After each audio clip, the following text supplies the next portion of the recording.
रोक्न खोज्दाखेरि यस्तो माथिसम्म फाल्ने रहेछ भनेपछि यसको पावर खतरै रहेछ कि यसो हेर्न पाउनुहुन्छ। हेलो एन्ड नमस्ते, गुड मर्निङ सबैजनालाई। आज चाहिँ म तपाईँहरूको लागि हिरो इलेक्ट्रो साइकलको F3i भन्ने मोडल लिएर आएको छु र यो हेर्दाखेरि एक सिम्पल साइकल जस्तो देखिन्छ है, तर यो चाहिँ सबैभन्दा राम्रो चाहिँ मलाई लाग्यो है। हिरो इलेक्ट्रोको सबैभन्दा राम्रो मोडल भनेर यसलाई म चिन्छु, किनभने यसको यो बडी चुन हेर्दाखेरि नि एकदम बलियो खालको देखिन्छ र हेर्दाखेरि नि वाउ भन्ने टाइपको साइकल चाहिँ देखिन्छ यो। Okay, so first of all कुरा गर्नु पर्दाखेरि यो इलेक्ट्रिक बाइसाइकलमा अर्को कुरा मलाई मन पऱ्यो के रहेछ भने नि तपाईँको यहाँ चाहिँ यो भित्रै चाहिँ ब्याट्री इनबिल्ड छ र ब्याट्री यसै भित्र भएको कारणले चाहिँ तपाईँको ब्याट्रीमा पानी पस्ने समस्या, त्यसै गरी चोर्ने समस्या त्यस्तो चाहिँ केही पनि हुँदैन। र यहाँ चाहिँ तपाईँले इलेक्ट्रोको ब्रान्डिङ गरेको तपाईँले देख्न पाउनुहुन्छ। सो हिरोको इलेक्ट्रो भन्ने इलेक्ट्रिक बाइसाइकल यो चाहिँ इन्डियाबाट भित्रेको। त्यसै गरी यो इलेक्ट्रिक बाइसाइकलको बारेमा सम्पूर्ण जानकारी आजको भिडियोमा तपाईँहरूलाई दिनेछौँ। सो तपाईँहरू पनि हाम्रो युट्युब च्यानलमा पहिलोचोटि भिजिट गर्दै हुनुहुन्छ भने च्यानललाई सब्सक्राइब गर्नु होला। मेरो नाम हो पङ्कज, तपाईँले हेर्दै हुनुहुन्छ technical book YouTube channel. So यसको बारेमा कुरो गर्नु पर्दाखेरि फर्स्ट अफ अल चाहिँ हामी ह्यान्डलबाट सुरु गरौँ है। एउटा स्मार्ट डिस्प्ले चाहिँ पाउन सक्छौँ, जसलाई अन गर्नु पऱ्यो भने एकछिन प्रेस, यो रातो बटनलाई एकछिन प्रेस गर्नुपर्ने हुन्छ। प्रेस गरिसकेपछि हाम्रो अन भयो र यसलाई चाहिँ इलेक्ट्रिकलाई पुरै अन गर्नको लागि हामीले यस्तो खालको RFID एउटा की पाउन सक्छौँ, जसलाई स्मार्ट की भनिन्छ। र यसलाई मैले यसरी टच गरेँ भने मात्रै अन हुन्छ। सो अन भइसक्यो र यो चाहिँ तपाईँले चाबीमा लगाएर राख्न पाउनुहुन्छ। र यसको लागि हामीले चाहिँ अब प्याडलिसिस मोड युज गर्नु पऱ्यो भने हामीले यहाँ चाहिँ तीनवटा मोडहरू पाउन सक्छौँ, जस्तै फर्स्ट मोड, सेकेन्ड मोड गरी तीनवटा मोड चाहिँ दिएको। यहाँबाट हामी चेन्ज गर्न मिल्ने रहेछ भनेपछि यसलाई चाहिँ हामी इजिली यसरी फेरि लक र अनलक पनि गर्न मिल्ने छ यो तरिका भयो। त्यसै गरी यहाँ चाहिँ तपाईँको ब्याट्री देख्नुभयो भने यहाँ चाहिँ कति पोल चार्ज छ भनेर यहाँबाट देखाउँछ। भनेपछि अब क्रुज कन्ट्रोल मोडमा चलाउनु छ भने यसो एकछिन प्रेस गरिराख्यो भने क्रुज कन्ट्रोल मोड अन हुन्छ र हाम्रो साइकल चल्न थाल्छ। भनेपछि यो क्रुज कन्ट्रोल मोड र एकचोटि मात्रै यसले प्रेस गर्यो भने अगाडिमा लाइट बल्न थाल्छ। सो यहाँ चाहिँ तपाईँलाई अगाडि मलाई के मन पऱ्यो भने तपाईँले एउटा LED हेडलाइट पाउनुहुन्छ, जुन रातिको बेला तपाईँले साइकलमा पुग्ने जतिको उज्यालो पाउनुहुन्छ। र फेरि मैले एकछिन प्रेस गरिदिएँ भने यो बन्द भयो।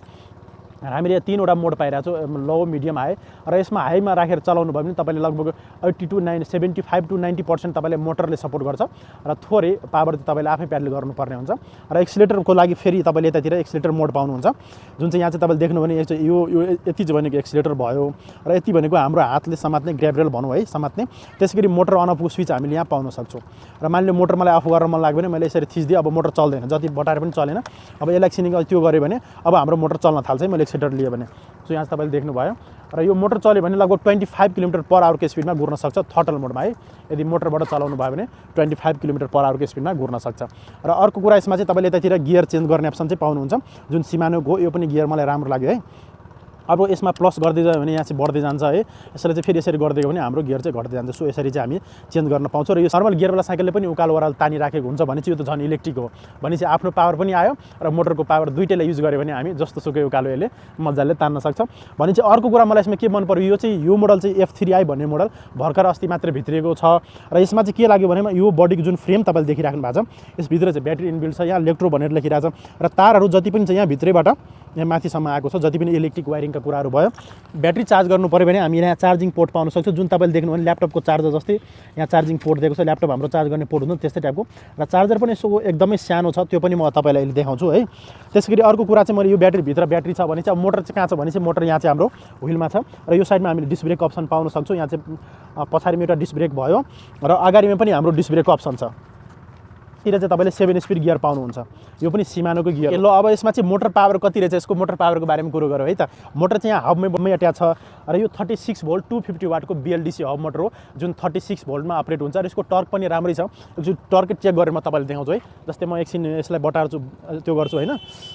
अब मैले यसलाई चाहिँ एकछिन चलाएँ भने यस्तो खतरा यसको पावर देखिने रहेछ क्या, देख्नुभयो खतरा पावर रहेछ कि मैले त्यो ठेक्नै पनि सकिदिनँ। जस्तै म रोक्नु खोजिरहेको छु है त, रोक्न खोज्दाखेरि यस्तो माथिसम्म फाल्ने रहेछ भनेपछि यसको पावर खतरै रहेछ कि यसो हेर्न पाउनुहुन्छ तपाईँ। ओके, व्हिल साइजको कुरो गर्नु पर्दाखेरि यसमा चाहिँ हामी 29 इन्चको व्हिल पाउन सक्छौँ, जुन चाहिँ तपाईँको एलोय व्हिल नै रहेछ। र यसको टायर पनि देख्नु भने अघिल्लो मोडलभन्दा अलिक मोटो पाउनुहुन्छ, किनभने हायर मोडल हो नि त। र अर्को कुरा एकदमै ठिक लागेको मलाई के रहेछ भने सस्पेन्सन हेर्नु न एकचोटि है। यहाँ सस्पेन्सन तपाईँले देख्नुभयो भने अगाडिमा जुन राम्रै खालको सस्पेन्सन रहेछ र मजाले काम गर्ने रहेछ। यसरी चलाएर थाहा हुन्छ कि हामीलाई सस्पेन्सन कस्तो छ भनेर। र अर्को कुरा यहाँ लक गर्ने अप्सन पनि दिएको छ, सस्पेन्सनलाई लक गर्न हामीले मिल्ने रहेछ। यहाँबाट लक र अनलक पनि गर्न मिल्छ। सो यसरी लक भयो है, अब यसरी अनलक गर्न पनि मिल्ने भयो। सो यसमा चाहिँ लक अनलकको अप्सन तपाईँले पाउनुहुन्छ सस्पेन्सनमा। यो भयो भने चाहिँ अर्को कुरा चाहिँ यहाँ हामीले स्ट्यान्ड पाउन सक्छौँ, यो पनि एल्युमिनियमको स्ट्यान्ड रहेछ, एलोय व्हिलको स्ट्यान्ड रहेछ। सो इजिली हामीले बाइक जस्तो मोटो खालको स्ट्यान्ड चाहिँ हामीले यसमा पाउन सक्छौँ। त्यसैगरी अगाडि पछाडि दुईटैमा डिस्क ब्रेक भयो। यो चाहिँ स्मार्ट डिस्प्ले भएको कारणले यसलाई चाहिँ हामी ब्लुटुथबाट कनेक्ट गरेर तपाईँले आफ्नो मोबाइलबाट पनि यसको सबैको अप्सनहरू हेर्न पाउनुहुन्छ। जुन साइडमा तपाईँले देखिराख्नुपर्छ यसलाई इजिली चाहिँ हामी ब्लुटुथ कनेक्ट गरेर आफ्नो मोबाइलमा लेक्ट्रो ई साइकल भनेर तपाईँले एउटा एप्स पाउनुहुन्छ। त्यसबाट तपाईँले यो चाहिँ यो डिजिटल डिस्प्लेमा ब्लुटुथ कनेक्ट गरेर तपाईँको आफ्नो मोबाइलमा यसको इन्फर्मेसन जति पनि हुन्छ त्यो तपाईँले आफ्नो मोबाइलमा हेर्न पाउनुहुन्छ। एलोय बडी भएको कारणले यसमा चाहिँ तपाईँले 5 वर्षको वारेन्टी पाउनुहुन्छ।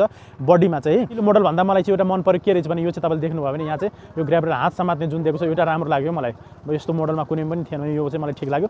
त्यसैगरी यता ब्रेकमा पनि यो दिएको छ कि जसले गर्दाखेरि यसरी थिच्दाखेरि वाउ अलि हाबी जस्तो फिल हुन्छ कि यसमा चाहिँ तपाईँले र यो कटआउट ब्रेक भएको कारणले यो पनि सही लाग्यो है मलाई। र यहाँ चाहिँ तपाईँले एउटा पाउनुहुन्छ जुन रातिको लागि रिफ्लेक्ट गर्ने काम गर्छ भने चाहिँ यहाँ सिट मुनि पनि एउटा रिफ्लेक्टर तपाईँले पाउनुहुन्छ। र हिरोको इलेक्ट्रो जति पनि मोडलहरू छ म लगभग 3-4वटा मोडल चलाइसकेँ। अरू पनि मोडल 10-12 चाहिँ सबै चलाउनेवाला छु म। र सबै मोडलहरूमा मैले के देखिरहन्छु भने एक्सिलेटर भन्दा पनि तपाईँले प्याडल एसिस्ट मोड चाहिँ एकदमै राम्रो पाउनुहुन्छ कि प्याडल एसिस्ट मोडमा तपाईँले राखेर चलाउनु भने हाईमा मक्खन जस्तो मजा आउँछ कि तपाईँको एउटा इजी यति धेरै इजी फिल हुन्छ चलाउँदाखेरि आफैलाई फिलै हुँदैन कि मैले साइकल चलाएर जस्तो क्या नर्मल बाइकमा चढे जस्तो फिल हुन्छ कि त्यस्तो लेभलको यसमा चाहिँ प्याडल एसिस्ट मोडले काम गर्ने रहेछ। भनेपछि प्याडल एसिस्ट सेन्सरले एकदमै राम्रोसँग काम गर्ने रहेछ भन्ने कुरा हामीलाई थाहा हुन्छ। र प्याडल एसिस्ट सेन्सर यहाँ प्याडलको छेउमै राखेको हुन्छ जसले गर्दाखेरि यहाँ चाहिँ एउटा सानो सेन्सर हुन्छ।